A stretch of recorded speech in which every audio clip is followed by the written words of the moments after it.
পথ দেখে পথ দেখায় এই স্লোগানটি সামনে রেখে বস্তুনিষ্ঠ সংবাদ উপস্থাপনা করে আসছে voice of democracy VOD Bangla. VOD বাংলার সবচেয়ে জনপ্রিয় অনুষ্ঠান ভিওডি রাজকথন। আমরা এখানে কথা বলি রাজনীতি, অর্থনীতি এবং সমসাময়িক সকল বিষয় নিয়ে। শুধুমাত্র সমাজের ক্ষমতাসীন নয়, সকল শ্রেণী পেশা ও মতদর্শের মানুষেরই কথা তুলে ধরি আমরা। ভিওডি বাংলার এই নিয়মিত আয়োজনে কথা বলতে আজকে আমাদের সাথে অতিথি হিসেবে উপস্থিত আছে বাংলাদেশ জাতীয়তাবাদী ছাত্রদল, একজন নিষ্ঠাবান কর্মী এবং জুলাই আন্দোলনে চোখের আলো হারানো সেই যোদ্ধা এবং সদ্য সাবেক সাধারণ সম্পাদক জগন্নাথ বিশ্ববিদ্যালয়ের ছাত্রদল জনাব সুজন মোল্লা। আমরা তার সাথে কথা বলবো সমসাময়িক বেশ কিছু বিষয় নিয়ে। ভাই কেমন আছেন? আল্লাহর রহমতে বেঁচে আছি, ভালো আছি। আমরা জানি আপনি দীর্ঘদিন ধরে ছাত্র রাজনীতির সাথে যুক্ত আছেন, ছাত্র রাজনীতির একটি চড়াই উতরাই পার করেছেন এবং আমরা যতটুকু জানি যে দীর্ঘ যেই ছাত্র রাজনীতির সময়টুকু ছিল সেটি কিন্তু বিরোধী রাজনীতি করে কেটেছেন। এই যে হাসিনা সরকারের আমলে আপনার আসলে নির্যাতিত জীবনের গল্পটা আমরা একটু শুনতে চাই। আসলে প্রত্যেকেই একটা প্রত্যাশা নিয়ে রাজধানীর বুকে বা যে কোনো পাবলিক বিশ্ববিদ্যালয়ে পড়াশোনার জন্য আসে। আমিও সেরকম একটা প্রত্যাশা নিয়ে এসেছিলাম। বিভিন্ন পরিস্থিতির প্রেক্ষিতে ছাত্রদলের রাজনীতির সাথে সম্পৃক্ত হওয়ার কিছুদিনের পর থেকেই 111 সরকার আসে, যেটা একটা বাংলাদেশে বিতর্কিত সরকার। এই 16 বছরের স্বৈরাচার সরকার সৃষ্টির ভিত্তিই হচ্ছে সেই 111 সরকার। তারপরে বিভিন্ন চড়াই উতরাই পার করে যখন একটা পাতানো নির্বাচন হয় 2008 সালের, ওই নির্বাচনের পর থেকে যখন আওয়ামী লীগ ক্ষমতায় আসলো, তারপর থেকে সারা বাংলাদেশের শিশু থেকে বৃদ্ধ সবাই জানে আওয়ামী লীগের অত্যাচার, মাফিয়াতন্ত্র, ছাত্রলীগের রামদা, চাপাতি, ধর্ষণ, যুবলীগ, ক্যাসিনো, লুটপাট, বাহিরে টাকা পাচার, সকল কিছুর মধ্যে আমরা কি পরিমাণ নির্যাতন নিপীড়নের মধ্যে ছিলাম তার একটা ডাটা কিছুদিন আগে আমাদের বিএনপি থেকে দেওয়া হয়েছে। বিগত 16 বছরে ক্রস ফায়ারে হত্যা করেছে 2276 জনকে, পিটিয়ে হত্যা করেছে 2073 জনকে, মামলা দিয়েছে প্রায় 1 লক্ষের অধিক, আর এই মামলার আসামি প্রায় 60 লক্ষ। আপনি চিন্তা করেন, একটা স্বাধীন দেশে, একটা গণতান্ত্রিক দেশে কিভাবে এতগুলি গুম করা হয়, এত হত্যা করা হয়, পিটিয়ে হত্যা করা হয়। তারা তো মানুষ না, জানোয়ারের মতো আচরণ করছে। আমি পরীক্ষা দিতে গিয়ে কয়েকবার নির্যাতনের শিকার হয়েছি। তারপরে ক্যাম্পাসে যেই আওয়ামী দুঃশাসনের শিক্ষকরা ছিল, কর্মচারীরা ছিল, তাদেরও অত্যাচারের শিকার হয়েছি। ফাইনালি আমার মাস্টার্সের রেজাল্টও অবমূল্যায়ন করা হয়েছে। তারপর তো অনার্স কমপ্লিট করে ছাত্র রাজনীতি চলমান, আওয়ামী লীগের অত্যাচার দিন দিন বৃদ্ধি। শুধু আওয়ামী লীগ বলবো না, প্রশাসন সহ প্রতিটা ক্যাম্পাসে যে শিক্ষক কর্মচারী ছিল তাদেরও চরম মাত্রায় অত্যাচার ছিল। কিছুদিন আগে আমি আমার এই আহতর জন্য একটা মামলা করছে। শিক্ষক, যার নির্যাতনের শিকার অনেক শিক্ষার্থী হয়েছে, সে একটা স্ট্যাটাস দিয়েছে সামাজিক যোগাযোগ মাধ্যমে যে রাজাকারদের ফাঁসি দেওয়া হবে, দৌড়ে দৌড়ে ফাঁসি দেওয়া হবে। তো চিন্তা করেন, একটা শিক্ষক এইরকম কীভাবে বলতে পারে। আর শেখ হাসিনার মুখের কথা তো আপনারা লাস্ট মুহূর্তে শুনতেই পাইলেন, যার একটা অর্ডারের কারণে এই জুলাই আন্দোলনে প্রায় 2000-এর অধিক বাংলাদেশের জনগণ, যাদের ট্যাক্সের টাকায় শেখ হাসিনার এক গ্লাস পানি কিনা হইত, সেই জনগণের উপরে তার একটা বক্তব্যের কারণে 2000 বাংলাদেশের জনগণকে শহীদ করা হয়। আমরা জানি যে আপনি ছাত্র আন্দোলনে অংশগ্রহণ করেছেন এবং গুলিবিদ্ধ হয়েছেন, আপনার শরীরেও গুলি লেগেছে এবং বিশেষ করে আপনার চোখে গুলি লাগে এবং আপনি এখনও চোখে হয়তো ঠিকমতো দেখতে পান না। আমরা একটু জানতে চাই যে কী ঘটেছিল আসলে সেদিন আপনার সাথে। আমরা দীর্ঘ 16 বছর যাবতীয় স্বৈরাচার মাফিয়া সরকারকে বাংলাদেশকে বিতাড়িত করে বাংলাদেশে একটি সাম্যের বাংলাদেশ গড়ে তোলার জন্য রাজপথে আন্দোলন করে গিয়েছি। তো বাংলাদেশে যেই প্রচেষ্টা ছিল যে চাকরি ক্ষেত্রে কোটা, বিভিন্ন ইস্যুর মাধ্যমে গোপালগঞ্জের লোক আমার মুন্সিগঞ্জের বাসিন্দা বানিয়ে চাকরি ক্ষেত্রে দিত, এইরকমই কোটার মাধ্যমে ছাত্রলীগের লোকজন ঢুকাতো। এই ইস্যুর কারণে কোটা, ছাত্রলীগের কোটায়, বিভিন্ন কোটার কারণে মেধাবী ছাত্রছাত্রীরা তখন চিন্তা করলো যে তাইলে তো আর আমাদের পড়াশোনা করে লাভ নেই।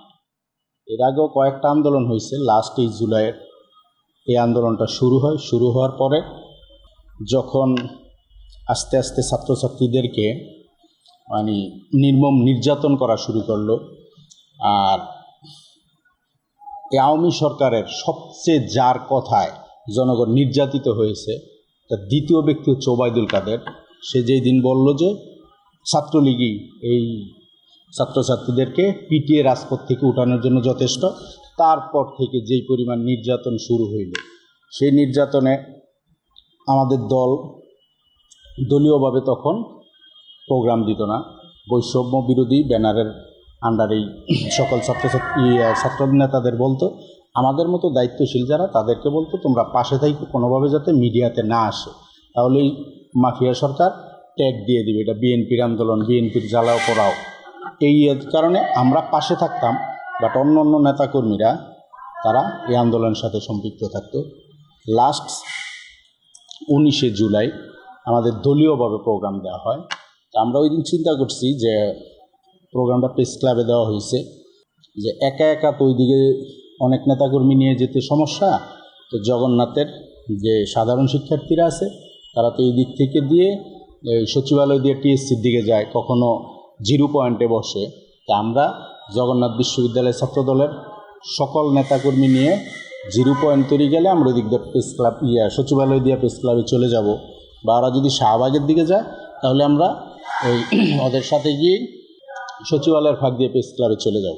যখন মিছিল আসলে একত্রে বের হইতে পারে নাই, একটা অংশ ছিল লক্ষ্মীবাজারের এই সাইডটাতে, আর একটা অংশ এদিকে চলে আসার পরে এই কোর্টের সামনে, এই স্টারের সামনেই হঠাৎ করে এইদিকে যুবলীগ ছাত্রলীগ একটা বড় ধরনের অ্যাটাক করলো। আপনারা জানেন 16 তারিখে কিন্তু আমাদের জগন্নাথ বিশ্ববিদ্যালয়েরই প্রায় 5 জন সরাসরি চাইনিজ গুলিতে মুমূর্ষ অবস্থায় ছিল। 19 তারিখে ওই রকমই একটা পরিস্থিতি তৈরি করলো, যার একটা অংশ হচ্ছে কবি নজরুলে প্রায় 5 জন নিহত হয় ওই দিন, এবং অনেকেই মানে এই চাইনিজ গুলিতে মৃত্যুর সাথে এখনও অনেকে পাঞ্জা লড়তেছে। তার একটা অংশ আমাদের এই জায়গায় যখন হঠাৎ করে গুলি করা শুরু করে, আর এদিক থেকে যখন যুবলীগ আর ছাত্রলীগ ঢুকলো ওপেন অস্ত্র নিয়ে, আপনারা অনেকগুলি ভিডিও ফুটেজ মিলে দেখলে পাবেন, যখন এদিক থেকে অ্যাটাক করে আমরা সামনের দিকে যেতে হঠাৎ করে পুলিশ এসে হঠাৎ করে গুলিটা করছে। যখন আমার গুলিটা করলো শরীরে অনেকগুলি স্পিনটার লাগে, আর এই চোখের মধ্যে লাগে, ইনস্ট্যান্ট বুঝি নেই, হালকা ব্যথা। আমি যখন হাত দিচ্ছি তখন দেখলাম যে রক্ত পড়তেছে। তখন আমার পাশে নিয়ে একটা রিক্সায় উঠাইলো, রিক্সা দিয়ে নিবে, এটার মধ্যে আবার অ্যাটাক করছে। কত পরিমাণ জানোয়ার হইলে এরকম একটা মানুষকে আবার আক্রমণ করে। পরে আবার সাইডে গেলাম, সাইডে যাওয়ার পরে একটা সিএনজি আনলো, সিএনজিতে আমি চক্ষু বিজ্ঞানে গেলাম।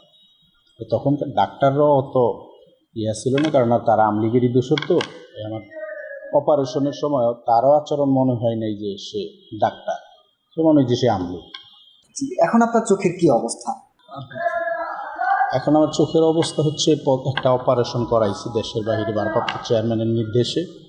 তারপরে আবার এই পর্যন্ত 3 বার গিয়েছি, লাস্ট এই 21 তারিখে যাই অপারেশনের জন্য। ডাক্তার দেখছে, কয়েকটা টেস্ট করছে, করার পরে ফাইনালি সে জানাইলো যে ভিতরে যে অপারেশনের পরে সিলিকন লিকুইড দিয়েছে ওই অংশটা এখন অপসারণ করা সম্ভব না, কারণ আমার ওই রেটিনার ভিতরে 2 দিক দিয়ে 2টা স্পিনটার 2 সাইডে চলে গেছে, ওগুলো বের করা যাবে না। ওই যে রিপেয়ার করছিল এটা সব পরিপূর্ণ হয় নাই, না হওয়ার কারণে তারা আবার ঈদের পরে আরেকটা ডেট দিছে, তখন অপারেশনের জন্য। আপনার চিকিৎসা বিষয়ে জনাব তারেক রহমান কী ধরনের সহযোগিতা করেছে এবং আপনার সাথে খোঁজ খবর নেয় কিনা? আমি যখন আহত হই তখন তো দেশের যুদ্ধ বিধ্বস্ত অবস্থা বুঝিনি, এবং আমাদের তো মানে শেখ হাসিনার সকল প্রকার প্রশাসন দিয়ে আমাদের খুঁজতেছিল। তা আমি পুরোপুরি যোগাযোগের বাইরে যেতে পারি নাই, যেহেতু আমাদের আরও 4টা ছোটো ভাই গুলিবিদ্ধ ছিল। এবং 16 তারিখ যখন গুলিবিদ্ধ হয়, 17 তারিখে গায়েবী জানাজা দিয়েছিল বাইতুল মোকারমে। ওই দিন আমি আর এখন বর্তমান কমিটির যুগ্ম আহ্বায়ক সুমন সর্দার একসাথে বাইতুল মোকাররমে ঢুকতে যাই। তা আমি কোনো রকমে বেঁচে যাই, যদিও আমাকে চেষ্টা করছিল। সুমন সর্দার গ্রেপ্তার হয়, ওর খোঁজখবর নেওয়া, 4টা ছোটো ভাই গুলিবিদ্ধ, তার খোঁজখবর নেওয়া, এই অবস্থার মধ্যে এবং নেট মোটামুটি বন্ধ বলা যায়। তার 1 সপ্তাহ পরে আমি ভারপ্রাপ্ত চেয়ারম্যানকে আমার এই আহতর ছবি যখন পাঠাই, কিছুক্ষণের মধ্যেই উনি একটা ডাক্তার ঠিক করে দেয়, অ্যাপয়েন্ট করে দেয় আমাকে। ওখানে গিয়ে আমি খুবই মানে সিক্রেটলি যেতে হয়েছিল ডাক্তার দেখাইতে, কারণ তখন আপনার এই পরিস্থিতি দেখলে ডিবি গ্রেপ্তার করতো, হসপিটালগুলোর মুখে গিয়া বৈশা থাকতো, এরকম রোগী দেখলে তাদের গ্রেপ্তার করতো। তো খুব কষ্টেই ডাক্তার দেখাইতাম হেলমেট পরে। এখনও আমার হেলমেট পরতে প্রবলেম, কিন্তু ওই সময় ফুল হেলমেট পরে হসপিটালে যেতাম। পার্কিংয়ে গিয়ে হেলমেট খুলতাম, আবার উপরে উঠা মাস্ক পরে ডাক্তার দেখাইলে কোনো প্রেসক্রিপশন নিতে পারতাম না। ওই ডাক্তারের যে প্রেসক্রিপশন কম্পিউটার রাখতো ওইটার প্রেক্ষিতেই চিকিৎসা করতো। তো আল্লাহর অশেষ রহমত, মাফিয়াতন্ত্রের বিদায় হয়। বাংলাদেশ জাতীয়তাবাদী দলের প্রায় 5 শতাধিক নেতাকর্মীর শহীদদের বিনিময়ে এবং বাংলাদেশের জনগণের শিশু থেকে বৃদ্ধ অনেকের রক্তের বিনিময়ে একটা স্বৈরাচার মুক্ত স্বাধীন বাংলাদেশ পাই। জুলাই আন্দোলন বা তার পূর্ববর্তী যে আন্দোলনগুলো, যে আন্দোলন সংগ্রাম, বিএনপির দীর্ঘদিনের যে ফ্যাসিবাদ বিরোধী আন্দোলন, সেই আন্দোলনে আসলে যেসব ত্যাগী নেতাকর্মীরা আসলে বিএনপিতে আছেন, তাদেরকে বিএনপি কিভাবে মূল্যায়ন করছে বলে আপনার মনে হয়? মূল্যায়নের বিষয়টা আসলে ভারপ্রাপ্ত চেয়ারম্যান সরাসরি দেখে। অতীতে যেই পরিমাণ মূল্যায়নের বিষয়টা এখনও ততটা আসেনি, কারণ কমিটিগুলোতে মূল্যায়নের ক্ষেত্রে তো কমিটিগুলোতেই তদায়িত করে, তো ততটা হয় না। তবে কিছু কিছু ক্ষেত্রে হচ্ছে। তবে আমরা আশা রাখি অতীতে যতটুকু পরিমাণ মূল্যায়ন করেছে, ভবিষ্যতে উনি যখন বাংলাদেশে আসবে তখন সামনে থেকে অনেক কিছু আরও ভালোভাবে দেখতে পাবে এবং মূল্যায়নটা ত্যাগী নেতাকর্মীদের সঠিক মূল্যায়ন করবে, এটা আমরা প্রত্যাশা রাখি। যদি এর মধ্যে কিছু নেতাকর্মীর পদায়নের ক্ষেত্রে অসন্তোষ তৈরি হয়েছে, কিন্তু আশা করি ভারপ্রাপ্ত চেয়ারম্যান যখন বাংলাদেশে আসবে প্রতিটা ত্যাগী নেতাকর্মী মূল্যায়িত হওয়ার পরে অন্যদেরকে মূল্যায়ন করবে। অনেকে বলে যে আসলে এই আন্দোলনে ছাত্রদলের কোনো ভূমিকা নেই, বিএনপির কোনো ভূমিকা নেই, এই বিষয়ে আসলে কী বলবেন? আমি আমার অতীতের কথাই বলে গেছি যে প্রথম দিক থেকেই যখন ছাত্রদেরকে নির্বিচারে গুলি করা শুরু করলো, জানোয়ারের মতো হায়না ছাত্রলীগ, যুবলীগ, আওয়ামী লীগ ছাত্রদের, নিরীহ ছাত্রদের উপরে অস্ত্র নিয়ে ঝাঁপিয়ে পড়লো, তখন আমাদের ভারপ্রাপ্ত চেয়ারম্যান বারবার আমাদেরকে বলতো, আমরা আমাদের নেতাকর্মীদের বলতাম এই ছাত্রদের পাশে থাকতে, প্রতিটা গল্লির মুখে মুখে দাঁড়ায় থাকতো, যাতে সাধারণ শিক্ষার্থীরা ওই গল্লিটা মুখটা দখল নিতে পারে এবং তাদের এই আন্দোলন স্বাচ্ছন্দ্যে করতে পারে। কারণ দীর্ঘদিন অত্যাচার সহ্য করে ছাত্রদল মাঠে থাকতে থাকতে তাদের একটা অভিজ্ঞতা ছিল। সেই ক্ষেত্রে এই অভিজ্ঞতাটা এই ছাত্র আন্দোলন, বৈষম্যবিরোধী ছাত্র আন্দোলনে আমি মনে করি সবচেয়ে বেশি বেগবান করেছে। তো আন্দোলনে ছাত্রদলের ভূমিকা বলতে একটা হাসিও পায় কষ্টের মধ্যে, যে আমি নিজে একটা ইউনিটের, বাংলাদেশ জাতীয়তাবাদী ছাত্রদলের যে সুপার ইউনিটগুলি আছে, জগন্নাথ বিশ্ববিদ্যালয় ছাত্রদল তার মধ্যে 2য় স্থানে, সেই ইউনিভার্সিটির একটা ছাত্র সংগঠনের সাধারণ সম্পাদক, নিজে গুলিবিদ্ধ। আমাদের ছাত্রদলের 16 তারিখে এই জগন্নাথ বিশ্ববিদ্যালয়ে একজন সাধারণ শিক্ষার্থী বাদে বাকি যারা গুলি হয়েছে সব ছাত্রদল। 500-র অধিক বিএনপির নেতাকর্মী শহীদ হয়েছে, তার মধ্যে শতাধিক ছাত্রদলের নেতাকর্মী শহীদ হয়েছে। আর বৈষম্য বিরোধী একটা ব্যানার ছিল জগন্নাথ বিশ্ববিদ্যালয়ে। আমি যতটুকু জানছি, আমি আহত অবস্থায় আন্দোলনের সাথে সর্বাত্মক সম্পৃক্ত থাকতাম, মাঠে আসতে পারতাম না, বাট আমি সর্বাত্মক ফোনে সম্পৃক্ত থাকতাম সারা রাত জেগে জেগে। কারণ আমি গুলি খেয়েছি, ছোটো ভাইরা গুলি, কেউ কারারুদ্ধ, কেউ কারো শরীরই ভালো ছিল না, প্রত্যেকের শরীরে কোনো না কোনোভাবে আহত হয়েছে। সেই অবস্থায় শেখ হাসিনা যদি আবার থাকে তাহলে আমাদের আর বেঁচে থাকার কোনো স্কোপ থাকবে না। এই কারণে সর্বাত্মক চেষ্টা করেছি, চোখের কি হইল নিয়মতান্ত্রিক চিকিৎসা করেছি। তো সেই ক্ষেত্রে ছাত্রদলের প্রতিটা নেতাকর্মী তার জীবনের মায়া ত্যাগ করে প্রতিটা স্পটে স্পটে নেমেছে। আপনারা দেখবেন এখন একটা বিষয় আমার বলা দরকার, গত কয়েকদিন বিভিন্ন জায়গায় হচ্ছে, বিশেষ করে জগন্নাথে হচ্ছে, একটা ইস্যু আসে যে ছাত্রলীগ জুলাই আন্দোলনে ছিল। আপনি 16 বছর সাধারণ শিক্ষার্থী, ছাত্রদলের নেতাকর্মী, অন্য অন্য সংগঠনের নেতাকর্মীরে জানোয়ারের মতো অত্যাচার করলেন। ওই আন্ডারগ্রাউন্ডে নিয়ে মোবাইল নিয়ে গেলেন, তার পিতামাতাকে ফোন করে বিকাশে টাকা আনলেন, না দিলে মুমূর্ষু অবস্থায় ফেলে দিয়েছেন, কাউকে গুলি করেছেন, কাউকে গুম করেছেন। এখন আপনি জুলাই আন্দোলনে আসছেন, এর মধ্যে বেশিরভাগ ছিল হচ্ছে একটু, আমি স্ল্যাংলি বলি, চিটার। তারা আসছে ছাত্রলীগ করবে কেন? শেখ হাসিনা ছাত্রলীগ শুনলেই তাদেরকে পদায়িত করত, চাকরি বাকরি ক্ষেত্রে টেন্ডার বাণিজ্যে সুবিধা দিত, দর্শন করলে বিচার হইতো না, এই কারণে তারা ছাত্রলীগ করলো। যখন দেখে যে কোটার কারণে তারা চাকরি পাবে না, তখন তারা কোটা বিরোধী আন্দোলনে গেল। 16 তারিখ যখন ওবায়দুল কাদের ঘোষণা দিল ছাত্রলীগই যথেষ্ট এই সাধারণ শিক্ষার্থীদেরই করতে, তারপর আর তারা থাকে নাই, মাঠে থাকে নাই। লাস্টের দিকে আইসা যখন দেখছে আবার একটু পরিস্থিতি ভালো, 3 তারিখ তৈরি তারা ছিল। 4 তারিখে যখনই এক দফার আন্দোলন আসছে, তাদের প্রত্যেকের আইডিতে লেখা হয়েছে যে আমরা এতদিন একমত ছিলাম, বাট এক দফার সাথে একমত না। এখন তারা আইসা 5 তারিখ বিকালবেলায় 2টা ছবি তুলছে, 6 তারিখে একটা স্ট্যাটাস দিছে। এখন তারা যে 16 বছর অত্যাচার করছে, তো এখন অন্য একটা যারা অত্যাচার করছে সে দেখলে ইয়া হইতেই পারে। তারে যখন একটা কেউ আহত কোনো ছাত্র তার নামে বিচারের জন্য মামলারি করে, কিছু কিছু অংশ আছে তাদের আবার সিম্পেথি দেখানোর জন্য এটা নিয়ে বিভিন্ন প্রকার অপপ্রচার চালায়। তাহলে আপনি 16 বছর যারা অত্যাচার করলো তাদের বিচারের আওতায় আনবো না? আন্দোলন তো আমরা শুধুই এই জুলাই আর 5 আগস্ট পর্যন্ত আন্দোলন না, এই আন্দোলনের মধ্যে তার শেখ হাসিনা হয় নাই। গত 16 বছরে আন্দোলনে একটা প্রেক্ষাপট তৈরি হয়েছে। ওই প্রেক্ষাপটের প্রেক্ষিতে আমাদের সাধারণ শিক্ষার্থী এদের অনেক ভূমিকা, এটা আমরা মানবই। তাদের এই ভূমিকা এবং 16 বছরের একটা প্রেক্ষাপটের কারণে স্বৈরাচারী হাসিনা সরকার বাংলাদেশকে বিতাড়িত হয়েছে। তার মানে এই 16 বছর যারা অত্যাচার করছে তাদের বিচার অবশ্যই করতে হবে। আমি আমার দিক থেকে বলতেছি যে অবশ্যই তাদের বিচারের আওতায় আনতে হবে। যারা এই ভুল অপপ্রচার চালায় তাদের অবশ্যই বিবেচনা করা উচিত।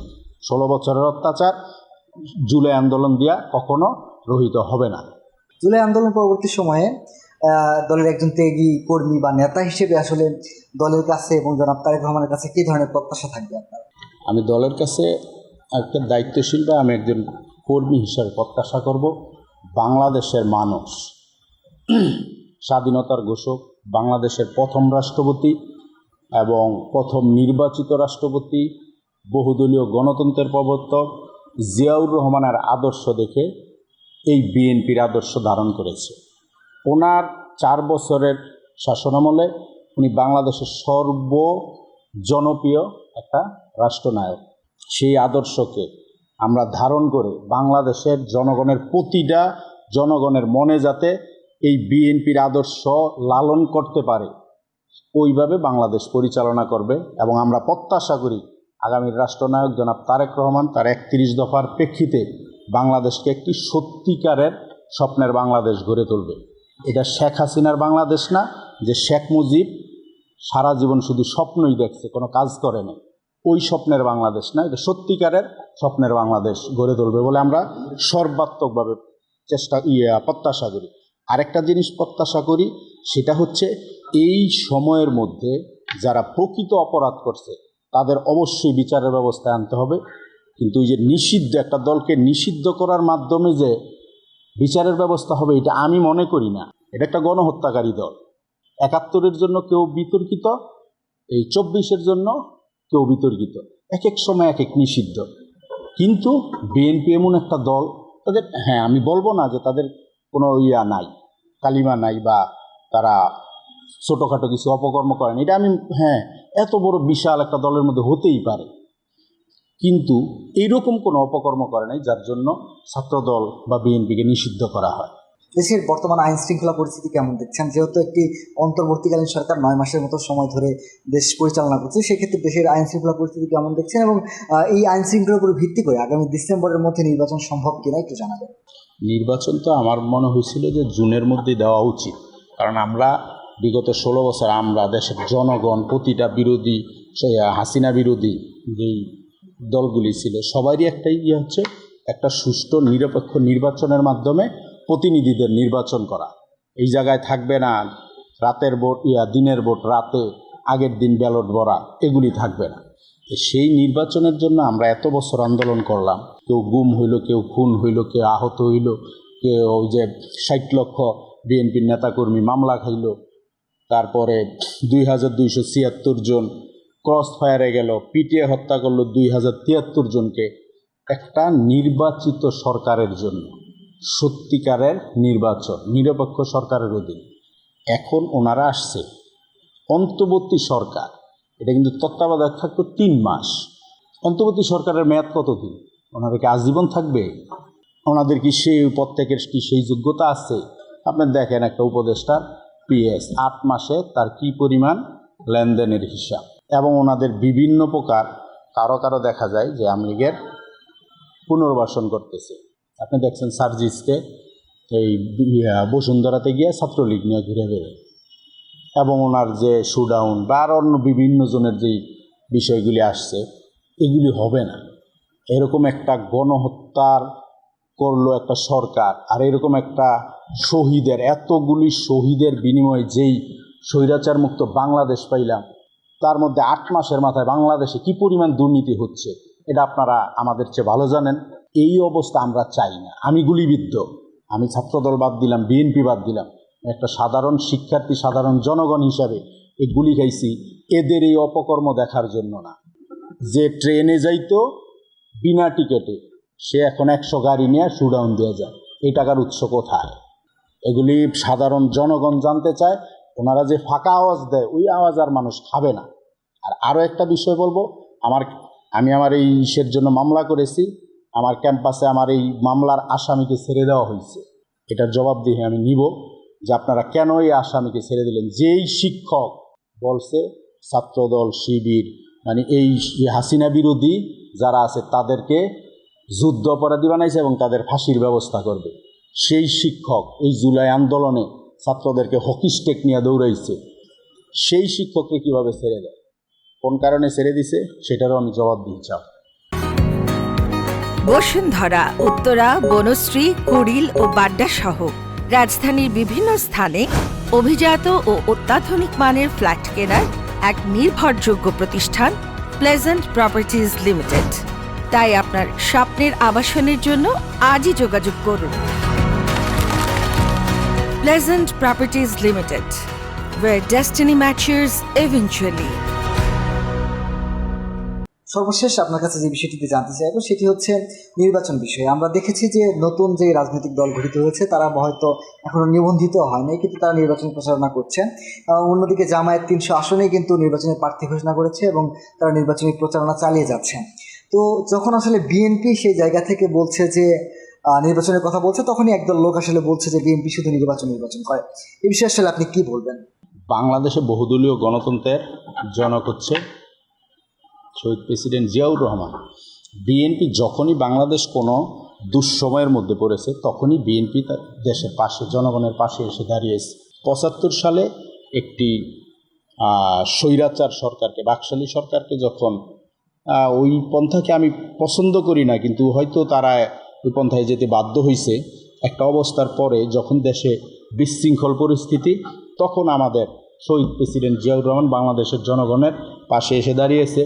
তারপরে এই শেখ হাসিনা বাংলাদেশে এসে স্বৈরাচার এরশাদ 2 জনের কুটচালে শহীদ প্রেসিডেন্ট জিয়াউর রহমানকে যে শহীদ করা হয়, তারপরে এরশাদ স্বৈরাচার সরকার দিয়ে যখন বাংলাদেশকে আবার একটি অগণতান্ত্রিক দেশে নিয়ে যায়, দেশনেত্রী বেগম খালেদা জিয়া 3 বারের প্রধানমন্ত্রী এই জনগণের পাশে এসে দাঁড়িয়েছে। আবার দেখেন এই যে 15 বছর স্বৈরাচারী হাসিনা সরকারের এই অবস্থার প্রেক্ষিতে বেগম খালেদা জিয়া 3 বারের প্রধানমন্ত্রী মিথ্যা এক মামলায় কত বছর জেলে কারাবরণ করবে। এই যে আগামীর রাষ্ট্রনায়ক, তার সাথে কারো তুলনা বাংলাদেশে হবে না। কোন ইস্যুতে? যে পারিবারিক অবস্থান দিক দিয়ে তার বাবা বাংলাদেশের প্রথম রাষ্ট্রপতি, সেনাবাহিনীর প্রধান, গণতন্ত্রের প্রবক্তা, তার মা 3 বারের প্রধানমন্ত্রী। সেই রকম একটা ফ্যামিলির ছেলে, তিনি চাইলে অনেক কিছুই করতে পারেন। এই দেশের জন্য নির্বাসিত জীবন পালন করতেছে। এই দেশকে কিভাবে সেই জিয়াউর রহমানের আদর্শে সত্যিকারের স্বপ্নের বাংলাদেশ গড়া যায়, তারই প্রেক্ষিতে 31 দফা প্রবর্তন করে সত্যিকারের বাংলাদেশ প্রবর্তন করার জন্য আমাদের প্রতিটি নেতাকর্মীকে কাজ করে যাওয়ার জন্য নিয়মিত উনি নির্দেশনা দিয়ে যাচ্ছেন। ধন্যবাদ আপনাকে ভিওডি বাংলার সাথে সময় দেওয়ার জন্য। দর্শক, আপনাদেরকেও ধন্যবাদ জানাচ্ছি ভিওডি বাংলার সবচেয়ে জনপ্রিয় অনুষ্ঠান ভিওডির রাজকথনের সাথে থাকার জন্য। দেখা হবে পরবর্তী কোনো আরেকটি পর্বতে। ততক্ষণ পর্যন্ত ভালো থাকবেন, সুস্থ থাকবেন।